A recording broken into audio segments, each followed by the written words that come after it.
What's up, my Shuggies? Ashley here, and in today's video I have a super exciting video I've been waiting so long to post for you guys, and it is all about microblading my eyebrows. I recently got them touched up because I have gotten them done once before, but I wanted to go through step by step everything that you wanted to know, all of the details, the aftercare, the upkeep, how much it costs, and all of the questions that I got from my post on Instagram. So if you are interested in seeing some before and after photos, all of the interesting questions people asked, and my opinion on microblading my eyebrows, then just keep watching.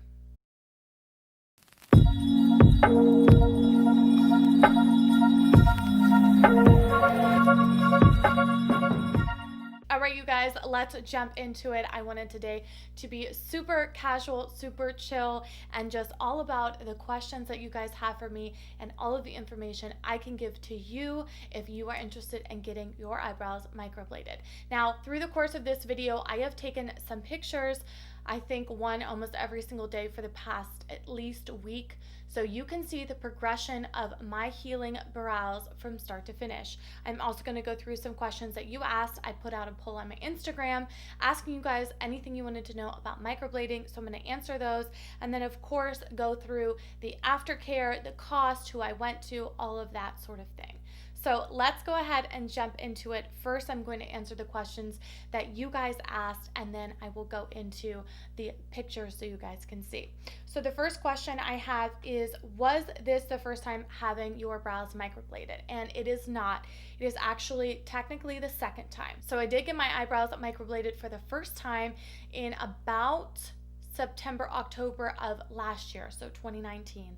And I wanted to get them done because I have always wanted to get them done, but I especially wanted to get them done because I was getting married in December. So I did so much research, like an insane amount of research, and was willing to go just about anywhere to get them done because I wanted to make sure they looked good and had enough time to heal. I went to a girl named Jolie, and she owns the company Brow Wizard Microblading, and it was a wonderful experience. So they recommend that you go about 1 year later for your touch-up, and a touch-up is just going back in and fixing anything that's faded, fixing anything that is gone completely, or adding something new. So it had been almost a year. We are in August, so it's been right under a year, and I went ahead and booked my appointment.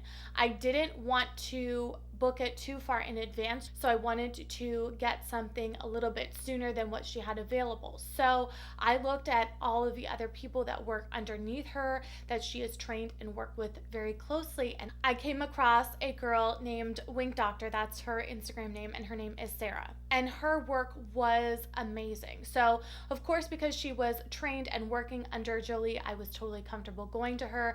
She did have something a lot sooner, which I was super happy about, so I went ahead and booked my touch-up with her. Moving on to the next question, was it a combo or just microblading? I had this asked a couple different times, and it was just microblading. I know it does look like combination because you can get the, I believe it's like the powder or hybrid, they call it something different, but it is just simply microblading, and I absolutely love the result. I know that it looks a little bit different on everyone, but I personally just love the simple microblading, and it has really looked natural and had really, really great longevity. The next question was, did it hurt?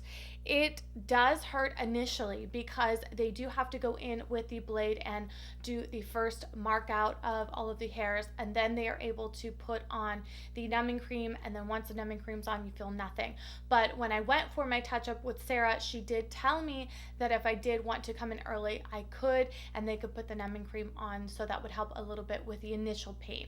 So initially it does hurt, but after you put the numbing cream on, it doesn't. And for future reference, when I go in, I will go in early so I can get some of that numbing cream and put that on there, so it will be not as abrasive. The next question was, how much did it cost? So this varies from person to person. What Jolie charges versus what Sara charges is going to be different. For Jolie, it is $600 initially for your very first time. So we're just talking about the first time getting them done, not the touch-up, which I just had. For Sara, it is $500, so it is $100 less. And then for, they call it your maintenance visit, less than a year, it's $250, and then over a year is $350. So when I just went this past time, I was only charged $250 because it was less than a year for my maintenance or upkeep visit. So really not that bad at all. And then every time thereafter, I'll make sure it's under a year, so it's only $250 a year. Again, this varies person to person, business to business. It varies on so many different levels. So make sure that you ask whoever it is that you're going to what they charge for your initial visit and then what they charge for your maintenance visit. The next question was, where did you have it done? I did go into this a little bit. It is the Brow Wizard Microblading business, and then underneath that there are multiple people. You can research them. They have a website. I'll leave everything linked down below, including their Instagram handle, so you can see their work up close and personal for yourself. But it is the Brow Wizard Microblading, and they are located, actually she has multiple locations. One location is in the downtown area, one location is in the Winter Park area, and I believe she has a third location, so I'll make sure to link all of that for you guys. So if you're local to the Orlando area, you are in luck because that is where she is at. So now that I've answered the questions, I am going to go over the upkeep process, the maintenance after you get it done, to make sure that you are keeping the longevity of your brows. This part is super, super important, and I was very diligent about this. I don't know if this has anything to do with why they look the way that they do or have lasted the way that they have, but I'm always a firm believer in following the Aftercare directions. So once I went to Sara, she was awesome, super personable. She let me, hold up the mirror and watch if I wanted to watch, correct anything if I had questions about, like placement or anything like that. She was super knowledgeable, very, very easygoing, very patient. And she went over the aftercare instructions with me. She gave me this adorable little kit that came with the cutest, they're clear, literal visors with a sticker attached to them, and you stick them onto your forehead. So when you're in the shower, the water does not get on your eyebrows. And I thought that was the cutest thing ever. So that really helped me, because the biggest tip is, and it comes with directions and everything in the kit that she gives you, is you cannot get your eyebrows wet for 7 to 10 days. So this includes swimming, showering, sweating, any of that stuff.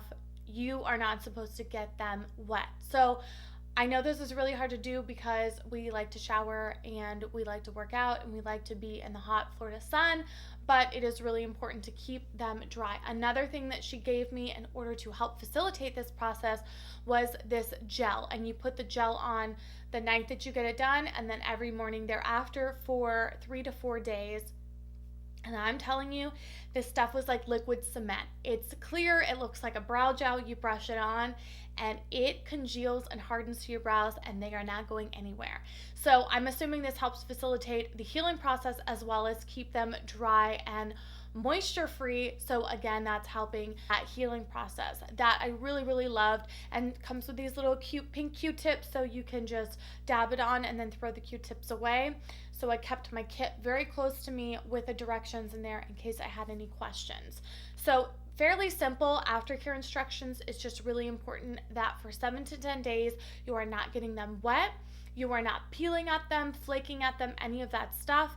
And I'm gonna go ahead and insert the picture so you can see what I'm talking about, because as they heal, they will naturally kind of flake off, almost as if you've had a sunburn and then your skin's starting to peel and kind of flake off. That's what happens because, of course, it is that agitation from the product and the razor blade. So naturally when they heal, it's kind of like a scab and they just will kind of flake off. It isn't anything that's noticeable if you're out in public or anything like that, but I kind of noticed it a little bit in the morning and a little bit at night right before bed. So that gel helps them heal, not getting them wet helps them heal, and of course, me not picking at them and peeling all of that stuff helped them heal. So right now we are looking at about a week and a half after I have gotten them done, and this is how they look. I will zoom you in so you can see, and I have absolutely no makeup whatsoever on them. The only thing that I have is some clear brow gel just to kind of keep them in place. But as you can see, this is what they look like. And I will tell you my trouble areas that I was concerned about. Right in the front, right here, I don't know why, but this brow, it's like, it starts here. And this brow is completely fine. It, you know, all the natural hairs are there, no issues. So this one really had to be brought forward. And then right here under both brows, I've always had trouble. I don't know why, if it's from over plucking when I was younger, but it wasn't good. So she filled that area in, and then of course up top she did some, and then right at the tail. So as you can see, they look very natural. They have absolutely zero product in them. There is a tiny bit of flaking from them still healing, but other than that, they look like your natural brows. And again, she does tweeze them at the end, so she gives you the exact shape that you want. And she does offer touch-ups if you want to go in if you have a couple areas that didn't heal correctly. It was just a really, really good experience for me. So I wanted to give you an up-close and personal look at the strokes and what they look like after they are completely healed. So for me, this was an amazing experience. I know some people have had really bad experiences, so if you have, I would really recommend checking them out. They're a really great business, very, very nice, friendly. I feel like competitive pricing. Their facilities are gorgeous, decorated, adorable, and everyone there just makes the experience that much better. And I feel like, you know, when you're getting anything done, whether it's aesthetically or in any area, if you have someone that you're working with that's kind and patient, it makes the experience that much better. So I would definitely recommend checking them out. Again, I will link everything about them and their Instagram handles in the description box down below. Please do not hesitate to ask any questions if you needed clarification on something or there was something you didn't understand in the comments down below. I love interacting with you guys and talking to you guys about any of this stuff. If you are also interested in anything else I have had done to my face other than my microbladed eyebrows, I also can leave a card for that video. I talk about everything aesthetic I have had done to my face, but this by far was my favorite because I feel like if you have lashes and you have brows, you can literally go makeup free and be good to go. So those are something that are really, really important, especially because these are permanent. You know, you don't want to be doing something permanent to your face that you're going to risk, you know, it not looking right or it not having the result that you want. All right, you guys, that will wrap up my microblading experience. I hope you guys enjoyed this video. As always, I ask that you like it, subscribe to my channel, and hit that post notification bell so you guys can be notified every time I upload new videos. Again, I will leave everything about them and their Instagram handles, including pricing, location, and all of that good information in the description box down below. And I will see you guys in my next video. Bye.